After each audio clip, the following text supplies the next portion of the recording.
Sir, tourism ಕೂಡ ಒತ್ತು ಕೊಡೋ ಪ್ರಯತ್ನ ಮಾಡಿದಿರಿ ತಾವು. ಇಲ್ಲಿ ಸ್ಥಳೀಯವಾಗಿ ಜೋಗ್ ಫಾಲ್ಸ್ ಎಲ್ಲ ಇದೆ. ಸೊ ಈ ನಿಟ್ಟಿನಲ್ಲಿ ಕೂಡ ಒಂದಷ್ಟು ಕೆಲಸಗಳು ಸಾಗಿದೆ ಅಂತ ನಾನು ತಿಳ್ಕೊಂಡೆ. ಒಂದು ನಮ್ಮ ಶಿವಮೊಗ್ಗ ಏರ್ಪೋರ್ಟ್ ಆಯಿತು. Shivamogga airport means it not only for Shivamogga, surrounding districts ಎಲ್ಲರೂ ಕೂಡ ಇಲ್ಲೇ ಬಂದು ಗೋವಾಕ್ಕೆ ಹೋಗಬೇಕು ಅಂದರೆ ಇಲ್ಲಿಂದನೇ ಹೋಗ್ತಾರೆ, ತಿರುಪತಿ ಹೋಗಬೇಕು ಅಂದರೆ ಇಲ್ಲಿಂದ ಹೋಗ್ತಾರೆ. ಡೈಲಿ ಟು ಹೈದರಾಬಾದ್ಗೆ ಫ್ಲೈಟ್ಸ್ ಇದೆ, ಚೆನ್ನೈಗೆ ಒಂದು ಫ್ಲೈಟ್ ಇದೆ, ಹಾಗಾಗಿ ಬೆಂಗಳೂರಂತೂ ಫ್ಲೈಟ್ ಇದೆ, ಡೈಲಿ 6 ಫ್ಲೈಟ್ಸ್ ಇದೆ. ಅಂದರೆ ಯಾರೇ ಟೂರಿಸ್ಟ್ ರಿಲೇಟೆಡ್ ಇಲ್ಲಿ ನಮ್ಮ ಶಿವಮೊಗ್ಗ ಬಂದ ಮೇಲೆ ಒಂದು ವೀಕ್ ಆದರೂ ಕೂಡ ಇಲ್ಲಿ ಇರಬೇಕು, ಸ್ಟೇ ಆಗಬೇಕು. ಸೊ ಸ್ಟೇ ಆಗಬೇಕು ಅಂದರೆ ಇಲ್ಲಿ ಪ್ರವಾಸೋದ್ಯಮದ ಕೇಂದ್ರಗಳು ಅಭಿವೃದ್ಧಿ ಆದರೆ ಅವ್ರು ಸ್ಟೇ ಆಗಲಿಕ್ಕೆ ಅನುಕೂಲ ಆಗುತ್ತೆ. ಸೊ ಈ ದೃಷ್ಟಿಯಲ್ಲಿ ಯೋಚನೆ ಮಾಡಿಕೊಂಡು ನನಗಿನ್ನೂ ಕೂಡ ನೆನಪಿದೆ, ಗೌರವಾನ್ವಿತ BR ಶೆಟ್ಟಿ ತುಂಬ ದೊಡ್ಡ ಒಬ್ಬ ಬಿಸ್ನೆಸ್ ಮ್ಯಾನ್, ದುಬೈಲಿದ್ದಾರೆ. ಹಿಂದಿನ ಒಂದು ಸರ್ಕಾರ ನಮ್ಮ ಜೋಗ್ ಫಾಲ್ಸನ್ನು ಯಾವುದೋ ಒಂದು PPP ಮಾಡೆಲಲ್ಲಿ ಪ್ರೈವೇಟ್ ಪಬ್ಲಿಕ್ ಪಾರ್ಟ್ನರ್ಶಿಪ್ಪಲ್ಲಿ ಅವರಿಗೇನೋ ಲೀಸ್ ಕೊಡಬೇಕು ಅಂತ ಯೋಚನೆ ಮಾಡಿದರು. ಜೋಗ್ ಫಾಲ್ಸ್ ಜಾಗವನ್ನು ಅದನ್ನು ಅಭಿವೃದ್ಧಿ ಮಾಡೋ ದೃಷ್ಟಿಯಿಂದ ನಾನು ಎಲ್ಲೋ ಒಂದು ಕಡೆಗೆ ನಮ್ಮ ಪರಿಸರವನ್ನು ಯಾವುದೋ ಒಬ್ಬ ವ್ಯಕ್ತಿ ಕೈಯಲ್ಲಿ ಕೊಡೋ ಚಾನ್ಸಸ್ ಇದೆಯಲ್ಲ ಅಂತ ನಂಗೆ ಅನಿಸ್ತಾ ಇತ್ತು. ಆದರೆ ಇವತ್ತು ನಂಗೆ ಹೆಮ್ಮೆ ಅನಿಸುತ್ತೆ, ಫಾದರ್ CM ಇದ್ದಾಗ ಫಾರೆಸ್ಟ್ ರಿಲೇಟೆಡ್ ಇಶ್ಯೂಸ್ಗಳು ತುಂಬ ಇತ್ತು.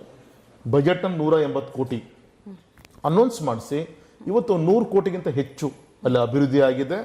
ನಂಗೆ ವಿಶ್ವಾಸ ಇದೆ, ಒಂದು ವರ್ಲ್ಡ್ ಅತ್ಯಂತ ಒಂದು ಅಟ್ರಾಕ್ಟಿವ್ ಒಂದು ಪ್ರವಾಸೋದ್ಯಮದ ಕೇಂದ್ರ ಜೋಗ್ ಫಾಲ್ಸ್ ಆಗ್ತಾ ಇದೆ. ಇನ್ನು 2-3 ಮಂತ್ಸ್ ಇನಾಗ್ರೇಷನ್ ಆಗುತ್ತೆ.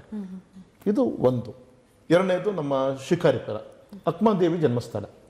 ಅಂತ 12ನೇ ಶತಮಾನದಲ್ಲೇ ಮಹಿಳಾ ಧ್ವನಿ ಕೊಟ್ಟಂಥ ತಾಯಿ ಅಕ್ಮಾದೇವಿಯ ಜನ್ಮಸ್ಥಳ ಇವತ್ತು ಸುಮಾರು 45ರಿಂದ 60 ಕೋಟಿ ಖರ್ಚು ಮಾಡಿ ಅಲ್ಲಿ ಅವತ್ತು 12ನೇ ಶತಮಾನದ ಎಲ್ಲ ಶರಣರ ಇತಿಹಾಸವನ್ನು ಮತ್ತು ಒಬ್ಬ ಮಹಿಳೆಯ ಒಂದು ಸ್ಟ್ಯಾಚು, ಪುರುಷರ ಸಾಧಕರ ಸ್ಟ್ಯಾಚು ಪ್ರಪಂಚದ ನಾವು ಎಲ್ಲ ಕಡೆ ನೋಡ್ತೀವಿ. ಒಬ್ಬಳು ಮಹಿಳೆ ಸ್ಟ್ಯಾಚು, ಒಬ್ಬಳು ಅಕ್ಮಾದೇವಿ ಸ್ಟ್ಯಾಚು, ಸುಮಾರು 80 ಅಡಿ ಎತ್ತರ ಸ್ಟ್ಯಾಚುಗಳನ್ನು ಅಲ್ಲಿ ಮಾಡುವಂಥ ಕೆಲಸ ತುಂಬ ಸಾಕಷ್ಟು ಒಂದು ಅಭಿವೃದ್ಧಿ ಆಗಿದೆ. ಫೈನ್ ಟ್ಯೂನ್ ಸ್ವಲ್ಪ ಕೆಲಸ ಕಾರ್ಯಗಳು ಉಳಿದಿದೆ. ಇದು ಎರಡನೇದು. ಮೂರನೇದು ಶಿಕಾರಿಪುರ, ಒಂದು ಕಲ್ಲನ್ನು ಎಡವಿದ್ರೂ ಕೂಡ ಒಂದು ಶಾಸನ ಸಿಗುತ್ತೆ ಅಂತ ನಾವು ಹೇಳ್ತೀವಿ. ಯಾಕಂದರೆ 12ನೇ ಶತಮಾನದ ಅನೇಕ ಶರಣರು ಇಲ್ಲಿ ಐಕ್ಯಾದ್ಯಂತ ಒಂದು ಪವಿತ್ರವಾದಂಥ ಜಾಗ. ಅಲ್ಲಮ್ಮ ಪ್ರಭುಗಳು ಇರ್ಬೋದು, ಅಜಗಣ್ಣ, ಮುಕ್ತಾಯಕ್ಕ, ಈ ರೀತಿ ಅನೇಕ ಶರಣರ ಇತಿಹಾಸ ಇರುವಂಥ ಶಿಕಾರಿಪುರದ ಪರಂಪರೆ. ನಮ್ಮ ಶಿವಮೊಗ್ಗದಲ್ಲಿ ಅವತ್ತು ಶಿವಪ್ಪ ನಾಯಕನ ಅರಮನೆ ಇರ್ಬೋದು, ನಮ್ಮ ಹೊಸನಗರದ ನಗರ ಕೋಟೆ ಆರ್ಕಿಯಾಲಜಿಕಲ್ ಡಿಪಾರ್ಟ್ಮೆಂಟ್ ಅಂಡರ್ನಲ್ಲಿ ಬರುತ್ತೆ. ನಮ್ಮ ಸೊರಬದಲ್ಲಿ ಚಂದ್ರಗುತ್ತಿ ಒಂದು ಜಾಗ ಇರ್ಬೋದು. ರೀತಿ ಇದೆಲ್ಲದೂ ಕೂಡ ಗುರುತಿಸಿ ಯಾವುದೇದು ಏನನ್ನು ಅದಕ್ಕೆ ಶಕ್ತಿ ತುಂಬುವಂಥ ಕಾರ್ಯವನ್ನು ಮಾಡುವಂಥ ಪ್ರಯತ್ನ ನನಗೆ ವಿಶ್ವಾಸ ಇದೆ. ಬರುವಂಥ ಇನ್ನು 5 ವರ್ಷದಲ್ಲಿ ನಮ್ಮ ಶಿವಮೊಗ್ಗ ಇವತ್ತು ಸಿಗಂದೂರು ಸೇತುವೆ ನಾನೇನು ಮಾಡಿದ್ದೀನಿ, ಅಲ್ಲಿ ಸೀಪ್ಲೇನನ್ನು ತರಲಿಕ್ಕೆ ಈಗ ಆಲ್ರೆಡಿ ಟೆಂಡರ್ ಕರೆಸಿದ್ದೀನಿ.